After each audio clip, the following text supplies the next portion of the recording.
Hello लोगोफोर, नोंथांमोननि गेजेराव आरोबाव मोनसे गोदान भिडिअनि गोदान आपडेट लानानै फैलायबाय। नैबे गोदान भिडिअनि गोदान आपडेटखौ मिथिनो थाखाय नैबे भिडिअखौ जोबजासिम नाय। लोगोफोर, नोंथांमोना आंनि चेनेलाव गोदानै फैदोंब्ला आंनि चेनेलखौ साबस्क्राइब खालामनानै गालांदो बेफोरबायदि गोदान भिडिअनि आपडेट मोननो थाखाय।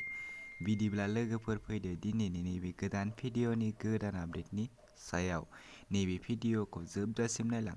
आं बिथांमोननि इउटुब चेनेलखौ लास्टाव बुंनानै होगोन, बेनिखायनो बे भिडिअखौ स्किप खालामालाखिनो जोबजासिम नाय आरो भिडिअखौ लाइक, शेयार, कमेन्ट खालामनानै होदो। बिदिब्ला फैदो दिनैनि बे गोदान भिडिअनि आपडेटनि सायाव। दिनैनि नैबे गोदान भिडिअनि आपडेटनि टाइटेलानो जादों सिख्ला फोथायनाय। बेयो मोनसे गोदान बड' कमेडि शर्ट मुभि।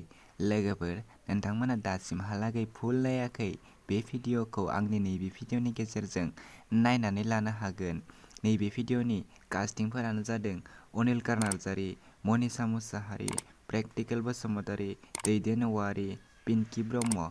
लोगोफोर, बिथांमोना नैबे भिडिअखौ अलरेडि फुल आपल'ड खालामनानै होखाबाय आरो बे भिडिअनि प्रडिउसारानो जादों पिंकी ब्रह्म। बे भिडिअआ जोबोरैनो मोजां जादों। नोंथांमोना दासिमहालागै बे भिडिअखौ नायाखै, अब्ला बिथांमोननि इउटुब चेनेलाव थांनानै बिथांमोननि नैबे गोदान भिडिअखौ नायनानै लाहैदो। नैबे भिडिअनि कनसेप्ट आरो स्क्रिप्टआनो जादों प्रेक्टिकेल बसुमतारि। लोगोफोर, बिथांमोननि इउटुब चेनेलनि मुङानो जादों पिंकी प्रडाक्शन।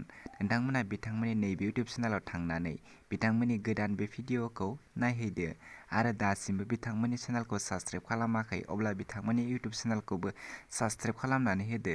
बिथांमोना बेफोरबायदिनो गोदान शर्ट भिडिअ लानानै फैबाय थायो। बिदिब्ला लोगोफोर, दिनैनि नैबे गोदान भिडिअनि गुसुं आपडेटआ बेखिनियानोसै।